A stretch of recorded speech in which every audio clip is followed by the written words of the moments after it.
Hi అండి, నమస్తే. Welcome to బుల్లెక్క. ఈరోజు మనము బ్రెడ్తో మంచి స్నాక్ ఐటెం చేసుకుందామండి. ఇది స్నాక్గాను తినొచ్చు, లేదు మనము బ్రేక్ఫాస్ట్గా కూడా తినొచ్చు. మేమైతే బ్రేక్ఫాస్ట్గా తిన్నామండి. చాలా చాలా టేస్టీగా చాలా బాగుందండి. మధ్యాహ్నం వరకు ఫుల్గా ఉందండి. అసలు ఆకలి అనేది అనిపించలేదు. అంత హెల్తీ ఫుడ్ అండి ఇది. ఎందుకంటే ప్రోటీన్ ఫుడ్ చాలా మంచిది అంటున్నారు కదా, అటువంటి ప్రోటీన్ అంతా ఇందులో ఉందన్నమాట.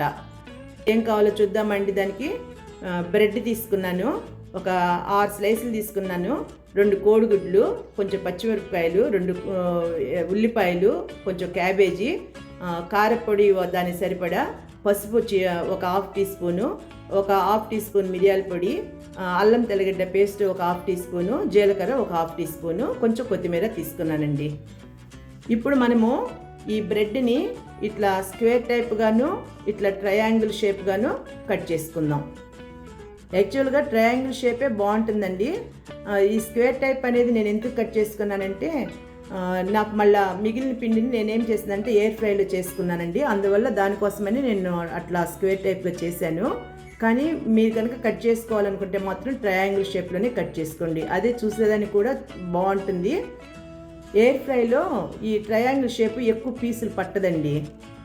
దానికి కావాల్సింది ఆ 2 ఉల్లిపాయలని చిన్న ముక్కలుగా చీలికలా కట్ చేసుకున్నానండి. పచ్చిమిరపకాయలను అలాగే కొత్తిమీరను కూడా సన్నగా కట్ చేసుకున్నాను. క్యాబేజీని చూడండి, చాలా సన్నగా కట్ చేశానండి.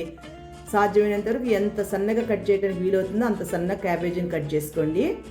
2 కోడిగుడ్లు కొట్టివేస్తున్నాను. దాంట్లో మనం తీసుకున్న కొలత ప్రకారం ఉన్నటువంటి ఆ ఉప్పు, కారపొడి, పసుపు, మిరియాల పొడి, అల్లం తెల్లగడ్డ పేస్టు, 1/2 టీ స్పూన్ జీలకర్ర, శనగపిండి 1/2 కప్ తీసుకున్నానండి.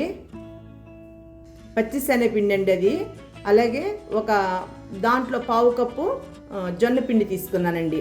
ఒకవేళ మీ దగ్గర ఇట్లా కప్పులు లేదనుకోండి, ఓ చిన్న గ్లాస్ తీసుకున్నారనుకోండి, 1 గ్లాసు శనగపిండి, పచ్చి శనగపిండి అయితే దాంట్లో సగము జొన్న పిండి తీసుకోండి. బాగా కలపాలండి. ఆ మసాలా అవి అంతే, వెజిటబుల్స్, ఆ ఉల్లిపాయలు, పచ్చిమిరపకాయ ముక్కలు, ఈ పిండిలు అంతా బాగా కలిసే మాదిరి చక్కగా బాగా కలుపుకోవాలండి. ఇప్పుడు స్టవ్ అంటిస్తున్నాను. 3 గరిటెలు నూనె పోస్తున్నానండి. ఎందుకంటే షాలో ఫ్రై చేసుకుందాము. ఆయిల్ ఫ్రై చేసుకోవచ్చండి. మన గారెలు కాల్చుకున్నట్టుగా కూడా కాల్చుకుంటే ఇంకా చాలా టేస్టీగా బాగుంటుంది. నోటికేమో టేస్టీగా ఉంటుంది, కానీ నూనె లాగుతుందండి బాగా. బ్రెడ్ కదా, నూనె లాగుతుంది అనమాట. అందుకని ఇలా షాలో ఫ్రై చేసుకుంటే కూడా చాలా చాలా కమ్మగా టేస్టీగా ఉంటుందండి. ఇలా చేసుకుంటే చాలు, షాలో ఫ్రై చేసుకుంటే చాలు. లేదు ఎయిర్ ఫ్రై ఉన్న వాళ్ళు ఎయిర్ ఫ్రైలో చేసుకుంటే ఇంకా బెస్ట్. అసలు అంత నూనె కూడా పట్టదు. చూడండి, అలా ఒక పెద్ద నిమ్మకాయ సైజ్ అంత పిండి తీసుకుని చక్కగా అట్లా బ్రెడ్కి అటుపక్క ఇటుపక్క అద్ది పెడుతున్నాం.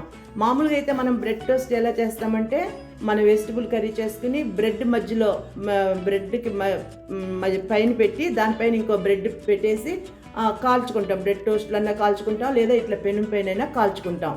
కానీ ఇది ఒక వెరైటీ అనమాట.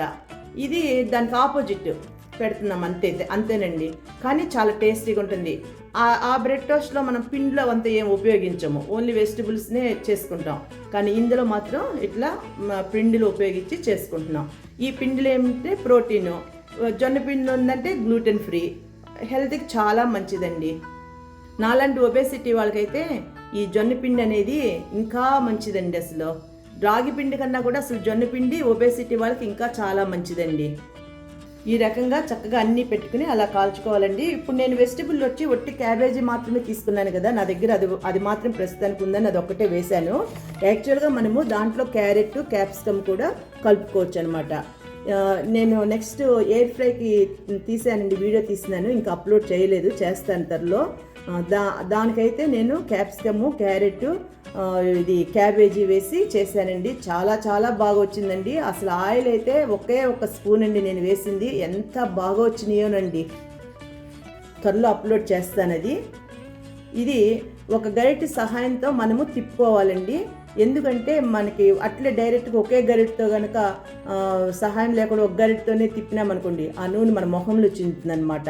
అందుకని పక్కన 2వ గరిటె సహాయంతో దాన్ని అట్లా తిప్పుకుంటే చక్కగా అది తిరిగి కూర్చుంటుందండి, ఏం చిందకుండా, నూనె చిందకుండా. మీరు ఒకసారి ఖచ్చితంగా ఇది ట్రై చేసుకుని తినాల్సిన ఐటమ్ అండి. అంత టేస్టీగా, అంత కమ్మగా బాగుందండి. మీరు కూడా ఒకసారి ట్రై చేసి కామెంట్స్లో తెలియచేయండి ఎలా వచ్చిందో. దయచేసి రెస్పాండ్ ఇవ్వండి మళ్ళీ నాకు తిరిగి. ఫ్లేమ్ వచ్చి మీడియం ఫ్లేమ్లో పెట్టుకోండి. మరి సిమ్లో కానీ మరి హైలో కానీ పెట్టకుండా మీడియం ఫ్లేమ్లో పెట్టుకుని కాల్చుకుంటే చక్కగా కాలుతుందండి. ఆ గరిటి నేను నీళ్ళలో నుంచి తీసే లోపల ఆ నూనె చిందుతుందండి. అది వాటర్ పడినట్టుంది ఆ గరిటి పైన కొంచెం, అందువల్ల తప్ప కొట్టుకుంది వాటరు ఆ నూనె. అంతేనండి, ఈ రకంగా మిగిలిన స్లైస్ని కూడా కాల్చుకోవాలండి. దీని కాంబినేషను సాస్తో అయినా తినొచ్చు, లేదు మనం కొత్తిమీర పుదీనా వేసుకుని లైట్గా పచ్చడి చేసుకుని కూడా తినొచ్చు. పచ్చడి అంటే పచ్చడిగా కాదు, ఒక పచ్చిమిరపకాయ కొంచెం కొత్తిమీర పుదీనా వేసుకుని. చూసారు కదా, ఈ వీడియో కనుక నచ్చితే లైక్ చేయండి, షేర్ చేయండి. మీరు కూడా ఈ రెసిపీ చేసి ఎలా వచ్చిందో కామెంట్స్లో తప్పకుండా చెప్పండి. ఇలాంటి మరిన్ని రుచికరమైన వంటల కోసం బుల్లెక్క ఛానల్ సబ్స్క్రైబ్ చేసి బెల్ ఐకాన్ని కూడా నొక్కండి. మీ ప్రోత్సాహమే నాకు మరిన్ని మంచి వీడియోలు చేయడానికి బలం. Thank you. మళ్ళీ మరో వీడియోలో కలుద్దాం.